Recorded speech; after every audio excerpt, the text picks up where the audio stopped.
Hello everyone, आज हम पढ़ेंगे सैंक्शंस के बारे में और टैरिफ्स के बारे में। अभी रिसेंटली न्यूज़ में था, यूएस ने डबल सैंक्शंस लगा दिए, सेकेंडरी सैंक्शंस लगा दिए है। कहा है कि इंडिया अगर रशिया से ऑयल ख़रीदेगा तो इंडिया पे सेकेंडरी सैंक्शंस लगेंगे।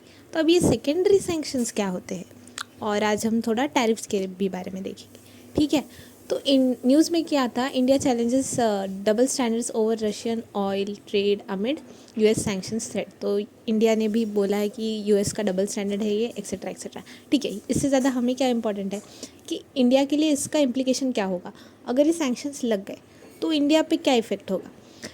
देखो, India about almost 38% of its oil is imported from Russia. ठीक है, और सडन डिसरप्शन हो जाएगा तो क्या हो जाएगा, प्राइस बढ़ जाएंगी, सप्लाई चेन में इंस्टेबिलिटी आ जाएगी, तो प्राइस ऑफ कोर्स सब महंगा हो जाएगा। ठीक है, क्योंकि 38% कोई छोटी मोटी बात नहीं है, पूरे कंट्री लेवल पे देखेंगे तो कंट्री का oil supply. Then geopolitical pressure है। क्या चाहता है यूएस की इंडिया जो है वेस्टर्न ब्लॉक के साथ, मतलब जो वेस्टर्न कंट्रीज़ है उनके साथ अलाइन हो जाए यूक्रेन की कॉन्फ्लिक्ट पे, मतलब यूक्रेन की साइड से हो जाए। फिलहाल इंडिया का स्टैंड क्या है कि न्यूट्रल रहे, और रशिया से हमें ऑयल की ज़रूरत है, जहाँ से चिप मिलेगा हम वहाँ से ले लेंगे, ये है इंडिया का फ़िलहाल। लेकिन यूएस चाहता है कि इंडिया यूक्रेन की साइड से रहे, रशिया के अगेंस्ट हो जाए। इसके लिए जियोपॉलिटिकल प्रेशर बनाने की कोशिश है। ठीक है, तो डिप्लोमेटिक रिस्पांस दिया गया है। हमारे एक्सटर्नल अफेयर्स मिनिस्ट्री ने कहा है कि ये तो डबल स्टैंडर्ड्स है, क्योंकि देखो बस ये क्या होता है पता है, यूरोपियन नेशंस को भी तो तेल चाहिए ना, तो वो क्या करते हैं, इंडिया में जो रिफाइनरीज़ है, अभी इंडिया रशिया से ले रहा है तो यहाँ से रिफ़ाइन होता है, फिर यहाँ से रिफाइंड ऑयल इंडिया का यूरोपियन कुछ नेशंस लेते हैं, तो उन पे तो सैंक्शंस नहीं लग रहे, तो बस ये इंडिया, ब्राज़ील और चाइना पे ही लग रहा है। तो इसलिए इंडिया ने कहा है कि ये डबल स्टैंडर्ड्स है। ठीक है, फिर इंडिया ने ये भी बोला है कि हमारे टोटल 40 सप्लायर्स है, तो हमारे पास एनर्जी डाइवर्सिफिकेशन है। हमें ऐसा नहीं है कि बस रशिया से ही ऑयल ले रहे हैं, और हमारी ये इंटरनल मैटर्स है, किससे क्या लेना है इसमें हम खुद का डिसीजन मेकिंग करेंगे, ऐसा। ठीक है, इकोनॉमिक का इम्पैक्ट क्या होगा, इम्पोर्ट्स ज़्यादा कॉस्टली हो जाएंगे ऑफकोर्स, अगर सैंक्शंस लग गए तो इन्फ्लेशन का प्रेशर रह जाएगा, महंगाई बढ़ने का। फिर रिकॉन्फिगरेशन ऑफ एनर्जी ट्रेड रूल्स को भी रिकॉन्फिगर करने की बात आ जाएगी। तो ये सब हो सकता है। ठीक है, अगर सैंक्शंस लग जाएंगे तो एक्चुअली एक बिल पास किया है यूएस कांग्रेशनल बिल, वो एक सेनेटर है लिंडसे ग्राहम, इतना इंपॉर्टेंट नहीं है, लेकिन देखो ये बिल ना बाय पार्टीसन सपोर्ट क्या होता है कि दोनों पार्टी, चाहे वो डेमोक्रेट्स हो या रिपब्लिक्स हो जो यूएस में है, तो दोनों ने मिलके बोला है, मतलब पास कर दिया है, दोनों का सपोर्ट है, कोई इसके अपोज में नहीं है। और ये क्या है, एक पनिशमेंट है कंट्रीज़ को जो कि रशिया से अभी भी ट्रेड कर रहे हैं, रशिया ओरिजिन एनर्जी प्रोडक्ट्स ले रहे हैं। ठीक है, क्योंकि इनडायरेक्टली इनका कहना है कि आप रशिया को सपोर्ट करो तो आप वॉर को सपोर्ट करो, ऐसा। तो इसकी वजह से ये पनिश कर रहा है। फिर सेक्शन 17 बोलता है, ये बिल का इतना इंपॉर्टेंट नहीं है, बस ये याद रखना कि 500% एड वैलोरम टैरिफ्स लगाएगा रशियन ऑयल, कोल, गैस, यूरेनियम, पेट्रोकेमिकल्स। रशिया से जो भी ऑयल, कोल, गैस, यूरेनियम, पेट्रोकेमिकल्स ये सब आते हैं ना, जो भी कंट्री लेगी, तो ये सब पे 500% एड वैलोरम टैरिफ्स लगाएंगे। अब ये एड वैलोरम टैरिफ्स क्या होते हैं, तो थोड़ा देख लेते हैं। एड वैलोरम टैरिफ ना, ये होता है कि fix % of it items value, मतलब सपोज करो 10% ऑन व्हीकल्स। देखो, अगर कोई चीज़ है जो 100 रुपीज़ की है, ठीक है, अभी इस पर अगर 10% एड वैलोरम टैरिफ है, तो मतलब 100 का 10% कितना होता है, 10 रुपये। ठीक है, तो इस कितने पैसे देने पड़ेंगे, 110 रुपये देने पड़ेंगे ये चीज़ को, मतलब बाय करने के लिए। ठीक है, तो ये है एड वैलोरम टैरिफ। अभी स्पेसिफिक टैरिफ भी एक होता है। स्पेसिफिक टैरिफ मतलब क्या, कि फिक्स अमाउंट पर यूनिट, मतलब अभी देखो फॉर एग्जांपल $5 पर केजी ऑफ शुगर, मतलब अभी मैं 100 रुपये की चीज़ है, और 100 रुपये किलो शुगर ही है, सपोज कर लो 100 रुपये किलो शुगर है।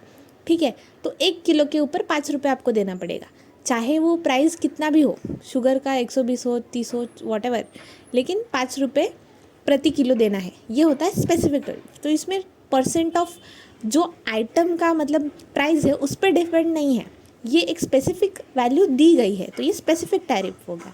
एड वैलोरम टैरिफ क्या होता है, वो आइटम का जो कुछ % फिक्स होता है।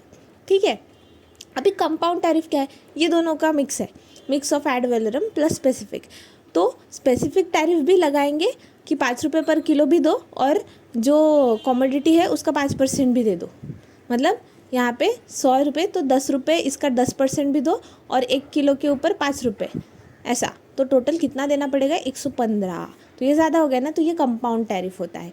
कंपाउंड टैरिफ में देखो कंपाउंड मतलब दोनों और चीज़ें आ जाएंगी, ठीक है। फिर एक होता है एंटी डंपिंग टैरिफ। तो एंटी डंपिंग टैरिफ होता है वो अब किन चीज़ों पे लगता है, applied to goods sold before fair market value to protect local industries. अभी देखो मोस्ट ऑफ द अभी हमारे देश में रक्षाबंधन आ रहा है तो राखी वगैरह बिकती है ना। अभी लोकल आर्टिसंस कुछ डेवलप करेंगे, वो किसी प्राइस सपोज करो 5-5 रुपये में बेच रहे एक एक राखी, ठीक है। तो अभी चाइना ने बहुत सारी राखी प्रोड्यूस कर ली, उन्होंने बहुत सारे बना दिए, 1 लाख 2 लाख ऐसे बना लिए, ठीक है। तो उन्होंने ना हमारे इधर आके 2-2 रुपये में बेचने लगे। तो इससे क्या होगा, सब लोग 2-2 रुपये वाली राखी लेंगे, चाइना वाली राखी लेंगे। लेकिन इंडिया के जो लोकल पीपल ने बनाई है, अभी उनको खर्चा भी तो आता है, तो उन्होंने 5 रुपये की, वो फैक्ट्री मेकिंग नहीं होती ना, तो उनका 5-5 रुपये में बेच रहे, तो 5 रुपये वाला तो कोई लेगा नहीं ना। तो इसलिए फिर क्या करते हैं, तो इससे तो हमारे जो लोकल इंडस्ट्रीज़ है उन पे इफ़ेक्ट हो जाएगा। तो इसमें गवर्नमेंट क्या करती है, एंटी डंपिंग टैरिफ लगाती है। मतलब आप जो फेयर मार्केट का वैल्यू है, मतलब अभी 5 रुपये वैल्यू है ना, तो उसके नीचे नहीं जा सकते, ठीक है। तो मतलब कोई चीज़ है उसका जो प्राइस है उससे कम पे आप नहीं रह सकते, आप बाहर से आ रहे हैं तो हमारे इधर आके इससे भी कम नहीं बेच सकते। तो ये लोकल इंडस्ट्रीज़ को प्रोटेक्ट करने के लिए टैरिफ लगाया जाता है, इसको बोलते हैं एंटी डंपिंग टैरिफ, ठीक है। Countervailing duties, countervailing duties क्या होती है, ये इम्पोज की जाती है to neutralise foreign government subsidies to exporters. अभी अगर फॉरेन गवर्नमेंट्स है तो उन वहाँ से अगर कुछ एक्सपोर्ट हो रहा है, ठीक है, तो उन्होंने सब्सिडीज़ दे दी, तो एक्सपोर्ट जो कर रहे हैं उनको फ़ायदा होगा ना, उनको ज़्यादा ड्यूटी नहीं लगेगी, एक्सपोर्ट ड्यूटी नहीं लगेगी। तो वो लोग क्या कर सकते हैं, वो लोग कम कीमत पे माल बेचेंगे, तो इससे भी लोकल लोगों को थ्रेट हो जाएगा। तो इसलिए काउंटर वेलिंग ड्यूटीज़ होती है ताकि वो न्यूट्रलाइज़ कर सके, ऐसी ड्यूटीज़ लगाई जाती है ताकि फॉरेन सब्सिडीज़ को न्यूट्रलाइज़ कर सके, ठीक है। रेसिप्रोकल टैरिफ, रेसिप्रोकल ये नाम हमने बहुत बार सुना है न्यूज़ में। ये enforce in response to similar duties. तो अगर हम पे कोई टैरिफ लगा रहा है तो हम भी उस पर टैरिफ लगाएंगे, यही होता है, लेविड बाय अनदर कंट्री। तो अभी सपोज़ हमने नेपाल पे 10% लगाया तो नेपाल हम पे कुछ % लगाएगा, ऐसा टाइप का ये एग्जाम्पल था, ऐसा रियल में नहीं है, ठीक है। तो ये होते हैं टाइप्स ऑफ टैरिफ्स, ठीक है। तो यही बोला है कि एड वैलोरम टैरिफ्स 500% होगा रशियन गुड्स पे, कौन से ऑयल, कोल, गैस, यूरेनियम और पेट्रोकेमिकल्स। अभी 500% मतलब क्या, देखो अगर किसी चीज़ की कीमत है 100 रुपीज़, तो 100 रुपीज़ कीमत है, इसका 500% क्या हो जाएगा 500 रुपये। तो वो चीज़ अपने को कितने में खरीदनी पड़ेगी, 600 रुपये में टोटल, है ना। तो 100 रुपये की चीज़ अपने को 600 में खरीदनी पड़ेगी। किसी के लिए बेनिफिशियल नहीं है, कौन खरीदेगा, ठीक है। Secondary sanctions to targets third party countries to cut Russian ties, ठीक है। रशिया का सबसे कट करने के लिए इंडिया, चाइना, ब्राज़ील ये लोग अभी भी रशिया से ट्रेड कर रहे हैं, तो इसलिए सेकेंडरी सैंक्शंस मतलब अभी रशिया पे डायरेक्ट तो हो गया ना, तो अभी रशिया से अगर कोई ले रहा है तो उन पे लगेगा, ऐसा, ठीक है। इसमें भी एक क्लॉज है, प्रेसिडेंशियल वेवर क्लॉज, मतलब अगर यूएस प्रेसिडेंट चाहे तो ये सैंक्शंस कुछ टाइम के लिए डिले कर सकते हैं under strategic condition for 6 month. तो कुछ टाइम मतलब 6 महीने के लिए अगर कोई देश जाके बोले ट्रम्प को, अभी जो है प्रेसिडेंट ट्रम्प है, तो उनको अगर बोला कि हमें थोड़ा टाइम दे दो एक्सेट्रा एक्सेट्रा, तो ये 6 महीने तक एक्सटेंड कर सकते हैं, सैंक्शंस को डिले कर सकते हैं, ऐसा। और ये सब recommends sanctions with in 50 days, मतलब 50 दिन के अंदर अंदर ये लागू करना है, ऐसा इनका कहना है। तो ये था सेकेंडरी सैंक्शंस के बारे में। हमने अलग मोस्ट इम्पॉर्टेंटली इसमें क्या है कि सेकेंडरी सैंक्शंस लग रहे 500% एड वैलोरम टैरिफ्स और अलग अलग टैरिफ्स के type. That's it for the day, thank you.